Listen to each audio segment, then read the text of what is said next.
Good afternoon to everyone.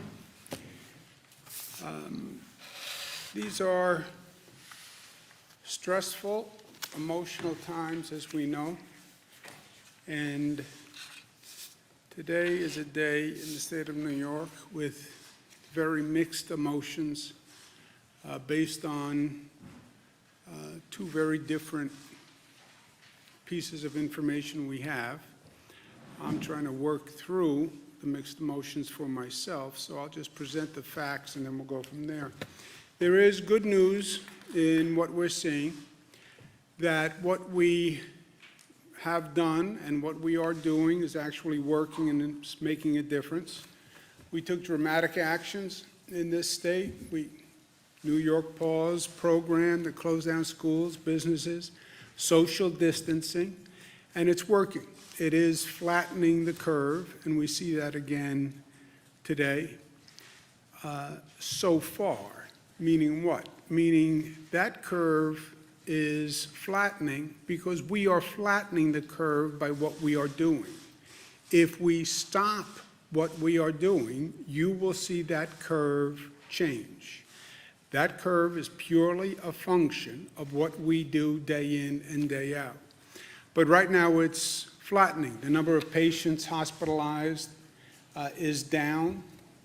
And again, we don't look at just day-to-day data. You look at the 3-day trend, but that number is down.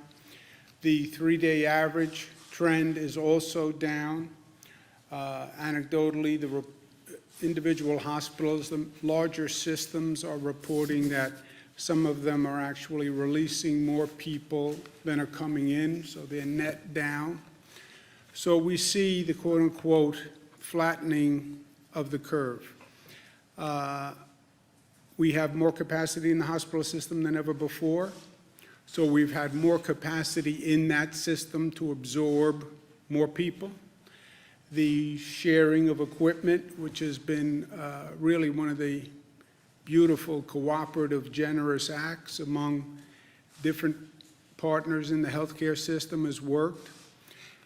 If the hospitalization rate keeps decreasing the way it is now, then the system should stabilize over these next couple of weeks, which will minimize the need for overflow on the system that we have built in at Javits and at the USNS Comfort. So that is all good news. There's a big caution sign. That's if we continue doing what we're doing. If we continue doing what we're doing. We are flattening the curve because we are rigorous about social distancing, et cetera. So if we continue doing what we're doing, then we believe the curve will continue to flatten. But it's not a time to get complacent. It's not a time to do anything different than we have been doing. Remember what happened in Italy when the entire healthcare system became overrun? So we have to remain diligent. We have to remain disciplined going forward.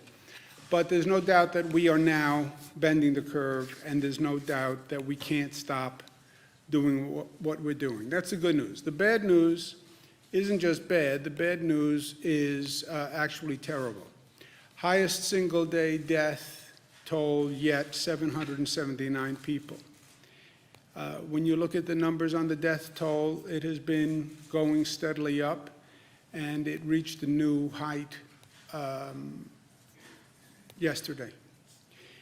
The number of deaths, as a matter of fact, the number of deaths will continue to rise as those hospitalized for a longer period of time pass away. The longer you are on a ventilator, the less likely you will come off the ventilator. Dr. Fauci spoke to me about this, and he was 100% right. The quote-unquote lagging indicator between hospitalizations and deaths. The hospitalizations can start to drop. The deaths actually increase because the people who have been in the hospital for 11 days, 14 days, 17 days pass away. That's what we're seeing. Hospitalizations drop and the death toll rises. I understand the science of it. I understand the facts and the logic of it, but it is still incredibly difficult to deal with. Every number is a face, right? And that's been painfully obvious to me every day. But we have lost people, many of them frontline workers, many of them healthcare workers, many of them people who were doing the essential functions that we all needed for society to go on, and they were putting themselves at risk, and they knew they were. Many of them vulnerable people who this vicious predator of a virus targeted from day one. This virus attacked the vulnerable and attacked the weak. And it's our job as a society to protect those vulnerable. And that's what this has always been about from day one. And it still is about. Be responsible, not just for yourself, but to protect the vulnerable. Be responsible because the life you risk may not be your own. Those people who walk into an emergency room every day and put themselves at peril, don't make their situation worse. Don't infect yourself or infect someone else so their situation becomes more dangerous. Just to put a perspective on this, 9/11, which so many of us lived through in this state and in this nation, 2,753 lives lost. This crisis, we lost 6,268 New Yorkers. I'm going to direct all flags to be flown at half-mast in honor of those who we have lost to this virus. Big question from everyone, from my daughters, I'm sure around most people's dinner table. When will things go back to the way they were? I don't think it's about going back. I don't think it's ever about going back. I think the question is always about going forward. And that's what we have to deal with here. It's about learning from what we've experienced, and it's about growing, and it's about moving forward. Well, when will we return to normal? I don't think we return to normal. I don't think we return to yesterday, where we were. I think if we're smart, we achieve a new normal. The way we are understanding a new normal when it comes to the economy and a new normal when it comes to the environment. Now we understand the new normal in terms of health and public health. And we have to learn just the way we've been learning about the new normal in other aspects of society. We have to learn what it means, global pandemic, how small the world has actually gotten. Someone sneezes in Asia today, you catch a cold tomorrow. Whatever happens in any country on this globe can get on an airplane and be here literally overnight. And understanding this phenomenon and having a new appreciation for it, how our public health system has to be prepared, and the scale to which we need a public health system. Look at the way we're scrambling right now to make this work. We have to learn from that. I think we've also learned positive lessons. We've found ways to use technology that we never explored before. You have a New York State court system that, thank you, Chief Judge, is basically developing a virtual online court system, which has all sorts of positive benefits going forward. Using technology for healthcare, using technology for work from home, using technology for education. I think these are all positives that we can learn. Testing capacity, which we still have to develop. That is going to be the bridge from where we are today to the new economy, in my opinion. It's going to be a testing-informed transition to the new economy, where people who have the antibodies, people who are negative, people who have been exposed and now are better. Those are the people who can go to work, and you know who they are because you can do testing. But that we've all developed a sense of scale over the past few weeks in dealing with this. There's also lessons to be learned. Why are more African Americans and Latinos affected? We're seeing this around the country. Now, the numbers in New York are not as bad as the disparities we see in other places across the country, but there still are apparently disparities. Why? Well, comorbidity, I understand that, but I think there's something more to it. You know, it always seems that the poorest people pay the highest price. Why is that? Why is that? Whatever the situation is, natural disaster, Hurricane Katrina, the people standing on those rooftops were not rich white people. Why? Why is it that the poorest people always pay the highest price? But let's figure it out. Let's do the work. Let's do the research.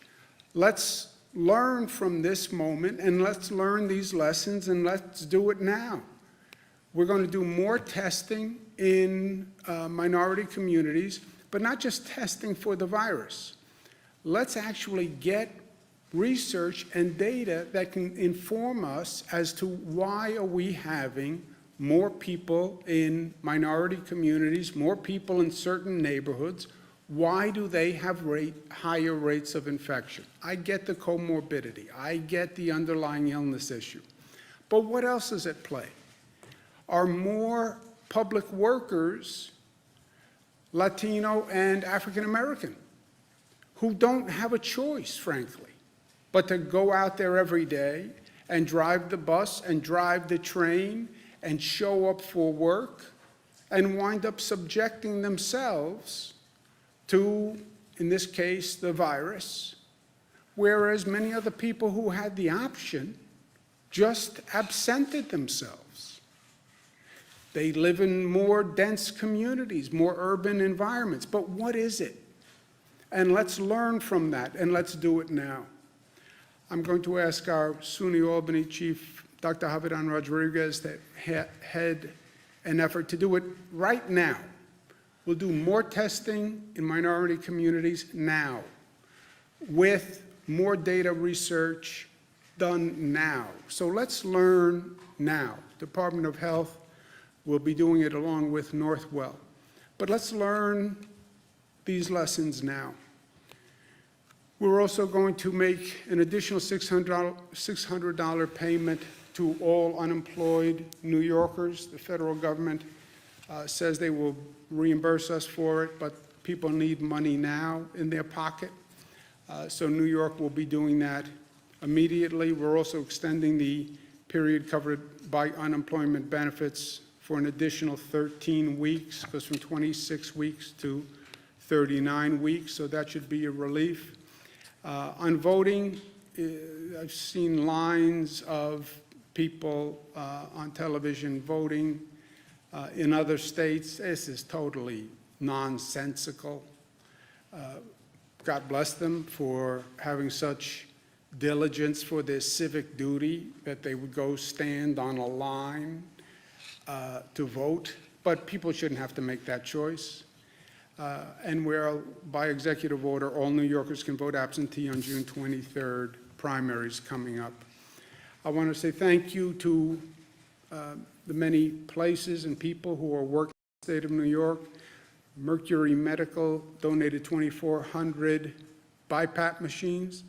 BiPAP machines are technically not ventilators, but they can be modified to effectively ventilate, even though they're not ventilators, and we're using them.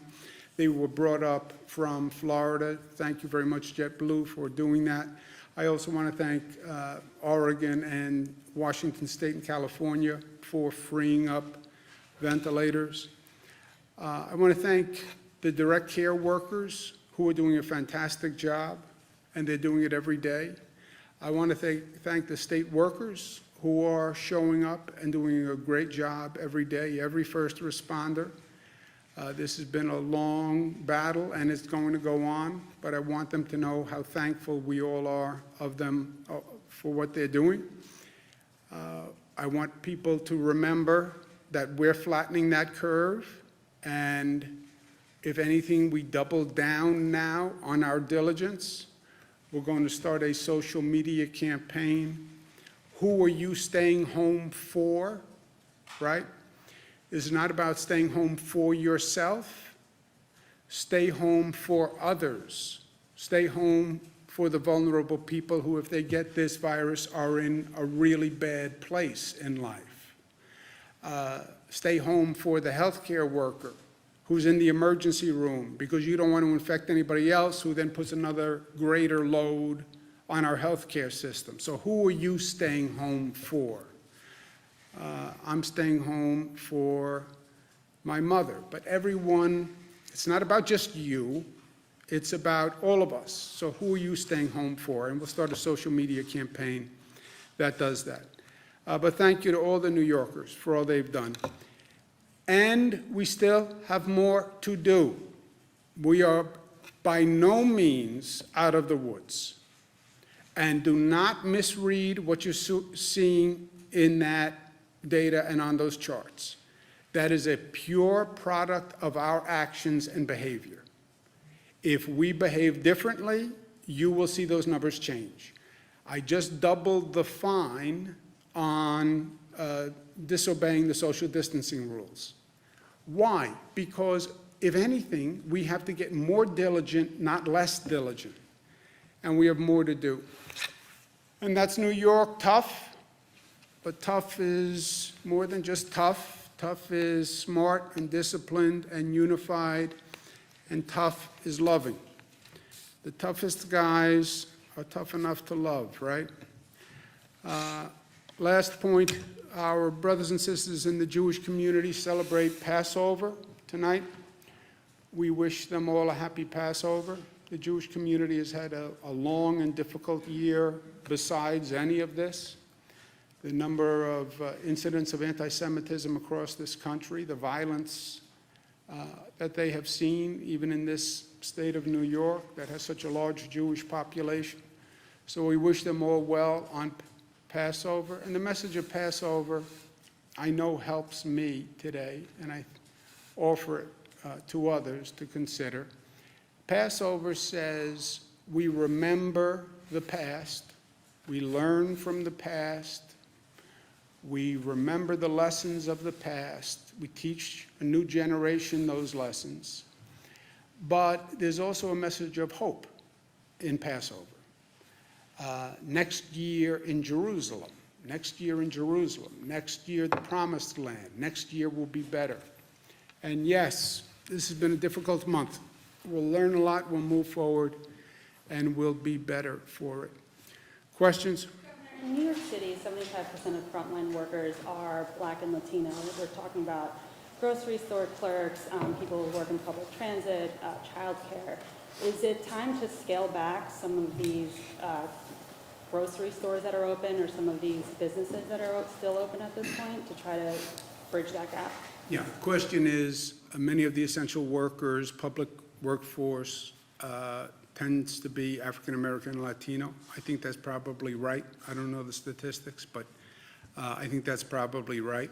I also believe the frontline workers do have a greater exposure than most people. I think that's one of the things we'll find when we do this research on why is the infection rate higher with the African American community and the Latino community.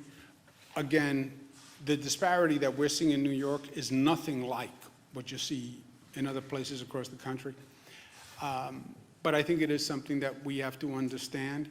I don't think we can reduce the essential services. You know, we're down to basically food, pharmacy, basic transportation, which frankly is more for our essential workers to get where they're going. If you didn't have public transportation, you couldn't have those healthcare workers showing up, you couldn't have the grocery workers showing up.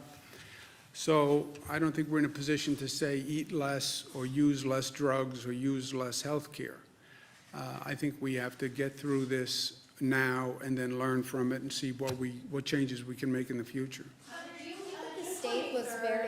Do you think the state was slow? Excuse me one second, Karen, just Bernadette.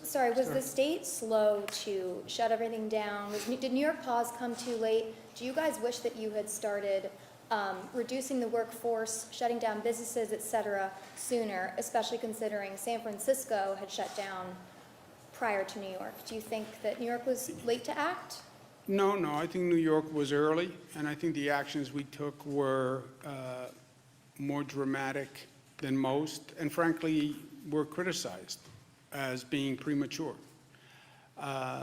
So no, I think if you could rewind the tape, you'd have to go back to last November, December, what was going around, what was happening around the world, and what was the effect going to be here. My point about, global pandemics, we're watching China, we're watching Italy, we're watching other countries. Well, extrapolate from that on a national basis. What was the first part of your question, Bernadette? Just wondering if you think, should you have shut down the schools? There's a conflict between the city schools, de Blasio and you were having that debate over should we shut them down, also bars and restaurants. Should any of those actions come further? There wasn't a debate. Incremental. There wasn't a debate. I made the decision to close down the city schools. I didn't have a debate. There was a debate about closing city schools, and people thought I closed the city schools prematurely. That was the ongoing debate. But no, I think, look, if anything, in retrospect, it shows what we did is right. I'm sorry, Karen. I'm sorry. On the June 23rd voting, do you envision polling places being open? As you know, many of the poll workers are older workers, or would everybody be voting by mail at that point? I think we're just saying absentee voting is an option. We don't say it's a necessity, right? We're saying absentee voting is an option. We're saying that temporary illness provision of the absentee voting will include the risk of contracting COVID-19, and I think we're going to take a wait-and-see approach as we get closer on whether or not any polls should be open. Acknowledgements has been releasing COVID data to the public, but many other nursing homes aren't. Should all facilities do so? Do you understand that question? Naponic Landing? Peconic Landing and the community on Long Island that's been seeing the high number of COVID Peconic cases. Landing is a nursing home that has been releasing data. Should other nursing homes be releasing data, is the question? Should all nursing homes or any nursing homes? So we are tracking the nursing homes, and we want to protect the privacy of the individuals in the nursing homes, and we do defer that back to the homes themselves, so that particular place has released data, but we do track it. Are there any other known outbreaks or known clusters at nursing homes? Well, we have seen in multiple nursing homes across the state, particularly in the lower, downstate, I should say, cases, and we do track them. Some of them are as a result of one person who is there, and others have gotten infected, so we are looking at that closely. Is there a way for the public to know about that? Can't the state release the list of nursing homes with a high number of COVID patients like other states and countries have? Well, again, it goes back to the fact that the nursing home is, in many ways, where they live. It's not like where you go into the hospital and then you can leave the hospital. So we try to protect their privacy a little bit more. But we do track, and if there's a case there or if there's a concern there, we go in and investigate it immediately. Jesse? Governor Broadway said that it would be shut down until June 7th this morning. Is that going to be a good rule of thumb for other sorts of mass gatherings in New York City or statewide? No. I wouldn't use what they think. You anticipate mass gatherings beginning before June 7th? I don't know, but I wouldn't use what Broadway thinks as a barometer of anything. Unless they're in the public health business and they have seen better numbers and models. I think, look, all of these projections basically turned out to be wrong, right? And this is a very hard thing to model because besides all the variables, you're modeling public behavior and what people will do. If you go back and you look at even models that were put out in January, they all had a premise about how effective social distancing would be, what percent of the population would actually comply with social distancing, et cetera. And they have turned out to be wrong. But I think, Jesse, they can be wrong either way. You know, I'm more worried about people saying, oh, well, the number of cases is coming down, it's now safer. It's not. It's not. I'm more afraid of the number changing and the curve changing because people read something into it that's not there. If you reduce that compliance on social distancing, you'll see those numbers go up within days. Literally go up within days. So, no, I take it one day at a time, look at the data for the day, look at the numbers for the day, and then make a decision.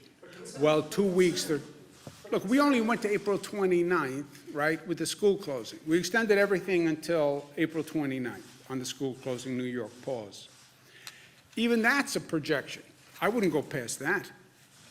Yeah, but what about other areas of the state? We obviously see concentrations on Long Island, Edstada, downstate, and Hudson Valley, but there are other places where we haven't seen these cases. Do you foresee opening schools, opening non- You haven't seen these cases yet, Jimmy, and be careful of tense, and be careful of counting our chickens before they hatch. We haven't seen cases yet. We are in the midst of this. Don't start doing a retrospective like it's over, because that's the attitude we have to avoid. You will see more cases in upstate New York. I'll bet you whatever you want to bet right now. You will see more cases on Long Island. I'll bet you whatever you want to bet right now. So we're not through it. It's not over. We are in the midst of it.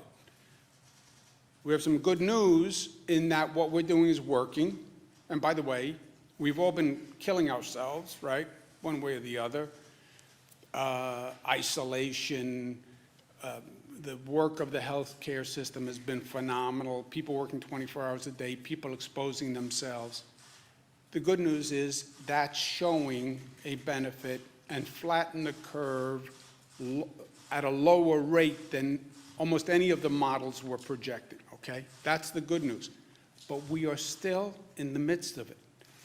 And the bad news, the terrible news is, look at how many lives we lost. I mean, it is breathtaking. So the next time we want to think about, we're getting a little complacent, a little cavalier, look at the number of people we've lost. Remember that before you decide to go out of the house because you have cabin fever. But what sort of metric, what metric would you be looking at, or Dr. Zucker, or any of you, to make that sort of decision? What would be the tipping point, so to speak? Look at the infection rates, Jesse. That number has to come down on the other side of the mountain. The number of new cases going into a hospital, the infection rate has to come down to a point where you believe the isolation of the vulnerable, the other measures we're taking, is enough to start to reopen. And then how do you reopen? It's not just going to be about Broadway theaters. Before you go to Broadway theaters, people are going to say, when can I go back to work? When can I go back to school? When are the other essential services going to open? You know, before they go to a play, there's going to be a lot of other questions that they're going to ask. And that's going to be a function of numbers. Frankly, I would like to do that on a regional basis with Connecticut and New Jersey, because this is a regional workforce. So I stay very close to Governor Murphy and Governor Lamont on those decisions. I don't believe in these geographic distinctions in these situations, right? There is no New York City. There's New York City, there's Nassau, there's Suffolk, there's Westchester, there's Rockland, right? The virus doesn't stop at a border, and these decisions are regional in nature. So now, Broadway obviously is a microcosm, but the overall decisions are all in a regional context, and I think it's going to be the numbers, and when are the numbers low enough that it is safe? But that number necessarily wouldn't need to be zero, is what you're saying. It could just be low enough Yes, that... yes, I don't think it has to be zero. I don't think it may never be zero. It may never be zero. And you have to watch this, when will we go back to normal?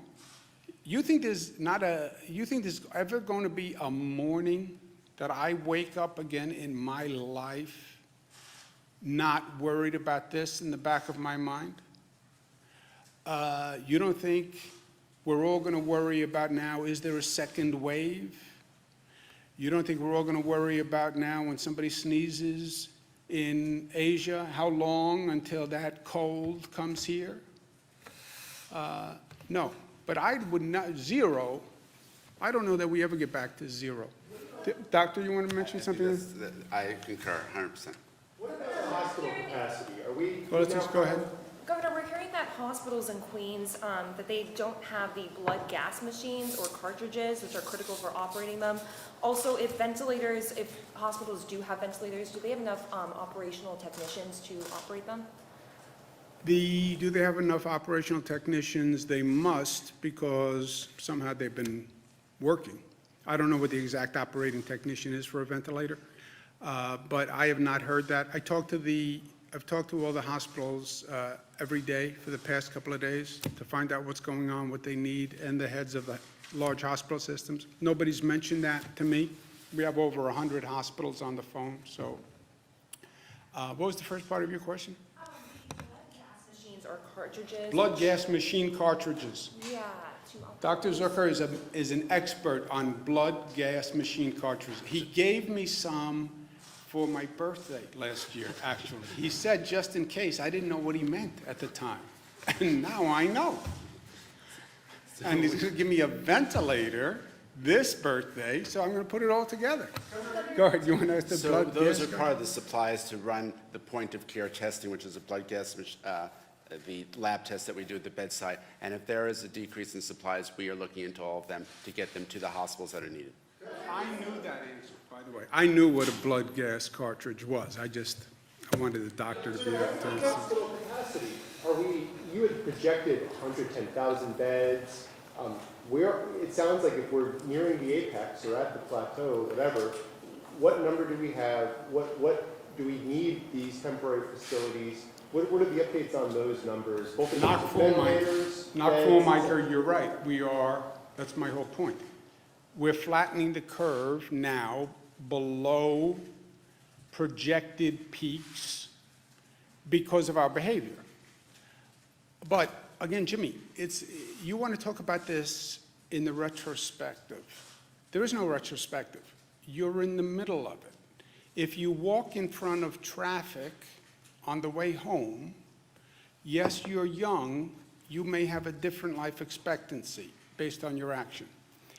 We are in the middle of it. I'm not going to say to anyone, right now you've seen a little flattening. That's all you've seen. You've seen 4 or 5 days of flattening. Oh, it's flat. No, you have 4 or 5 days of flattening. You could have tomorrow morning we wake up and the number is back up. So I'm not willing to say, because it's not true, that any of this is over or anything has been accomplished, because this is just a small snapshot in time where we are. At this rate, we are below projected numbers. Governor, are you worried? Peak projection, what is the number of beds we have now, and what is the number of patients? There is no in new those beds? peak projection. There is no new peak projection. Listen to what I'm saying. Nobody is saying we peaked. We have flattened the curve for this period of time. If you continue doing what you're doing, might one think the flattening would continue? One might think that, but nobody knows. Nobody knows. Are you worried about undercounting in terms of people that may have died at home and not been diagnosed with COVID-19? I think that's a very real possibility. And have you given any thought, or has anyone? We're done looking any at models? other models of counting, Any- but I don't know, no, I have no idea. The question is, if people died at home, might you not have those numbers because they would only come from basically a funeral home? We're looking at other models because right now, most of the data we have comes from hospitals and major institutions, nursing homes. So there could be a deviation, no doubt about that. And also impact the hospitalization rate, and couldn't that skew the measurements that you guys have been doing on hospitalizations if there have been that many at-home deaths that have not been tallied and those people No, have not nobody been said there tested? have been that many at-home deaths. Jessica, question, could there, yeah, there've been, well, people have said there may be people who have died at home who have not been counted. That is a possibility, right. That would never affect the hospitalization rate, because the hospitalization rate is the number of people who walk into the hospital, right?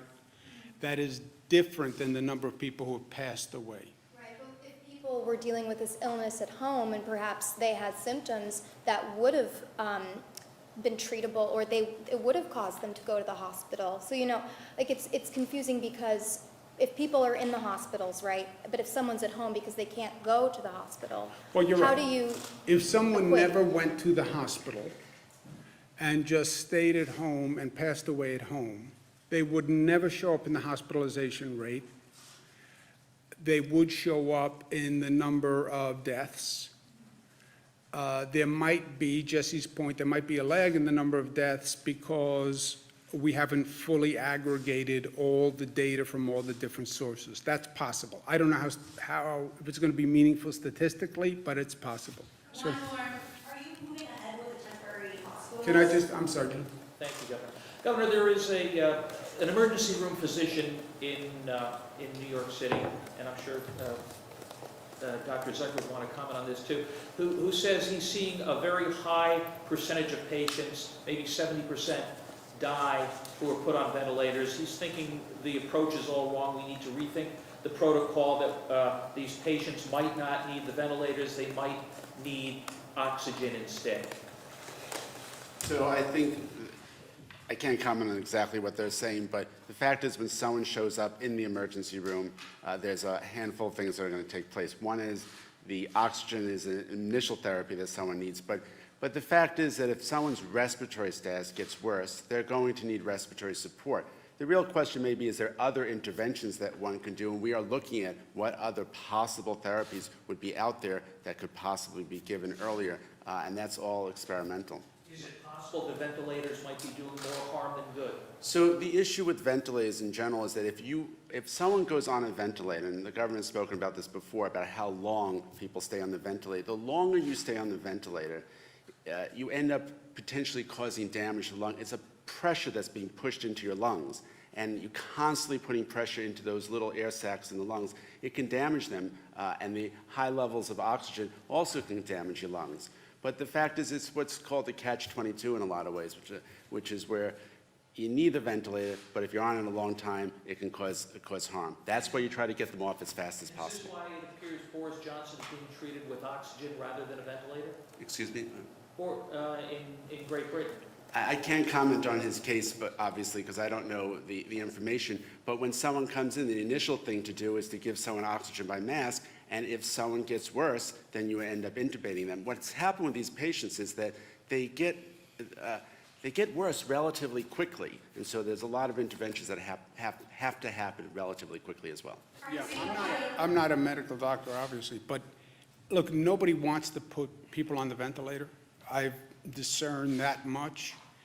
And I think you're right, the percentage of people who go on the ventilator who never come off the ventilator is incredibly high. I've even heard like closer to 80%. I don't think the ventilator is doing that. I think that's why they're on the ventilator. They're doing the ventilator as basically a last resort. So when they put you on the ventilator, it's because everything else has failed, and that's why the mortality rate is so high on the ventilator. And that's what we're seeing here. That death rate is going up because it's the people who have been on a ventilator 7 days, 10 days, 15 days, and they're passing away. So when we had that big increase in hospitalizations about 10 days ago, 2 weeks ago, that big spike in hospitalizations, what we're seeing is the people who went into the hospital on that day, 10 days ago, 12 days ago, who didn't get better, who was put on a ventilator, is now passing away. And that's what's driving this death toll. And look, that number, what's even making it more depressing and distressing, that death toll probably will be this high or near this high or even higher for the next several days, because it's the coefficient of the high hospitalization rate from 2 weeks ago or so. So when you get up tomorrow morning, the news could be just as bleak. And that's why I'll end where I started, mixed emotions. We are flattening the curve. Thank God. Thank God, thank God, thank God. And thank a lot of good people who have been working very hard. That is a moment in time. Don't get complacent. It's what we're doing that's working. Keep doing it. That's the good news. And that good news has a big caveat. We're still in the midst of it. Don't get complacent. You start acting different, you'll see that number change in 27 minutes. That's the good news. The bad news is we have had a record number of deaths. I mean, I went through 9/11. I thought in my lifetime I wouldn't have to see anything like that again. Nothing that bad, nothing that tragic. I remember the number of funerals after 9/11. I remember the grief after 9/11. That this should literally eclipse that in terms of numbers of dead in this state, it's almost unimaginable to me. Then how do you square those two things? We're making progress. We lost more people than ever before on a single day. Okay, I'm going to work. Thank you, guys. Temporary hospitals outside of job and comfort across the state? We are not building more. We're still maintaining them. We are still in the midst. Don't get overconfident. Don't get complacent. We're still in the midst of this. This can still turn any way from Sunday. Governor, have you spoken to Gavin Newsom in California about a possible consortium to buy medical supplies? I have not talked to him about a possible consortium, but it's one of the things the National Governors Association is talking about.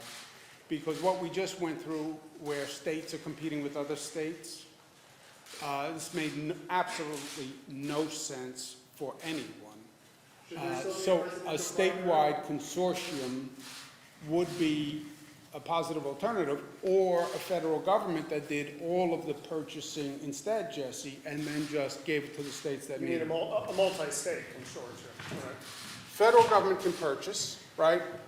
When I was in the federal government, FEMA effectively was the shipping clerk. They did the purchasing, they disseminated to the states. That's the simplest system. Federal government on a federal disaster, which means multiple states, that's a federal disaster. They are the purchasing entity. They are the master strategist for the operation. That's option A. If the federal government's not going to do it, option B, let the states as a consortium be a purchasing consortium. That's what the National Governors Association conversation is. Because what happened here, where I place a bid, Chicago places another bid, California places another bid, that's just madness. Talk to you later. Thank you.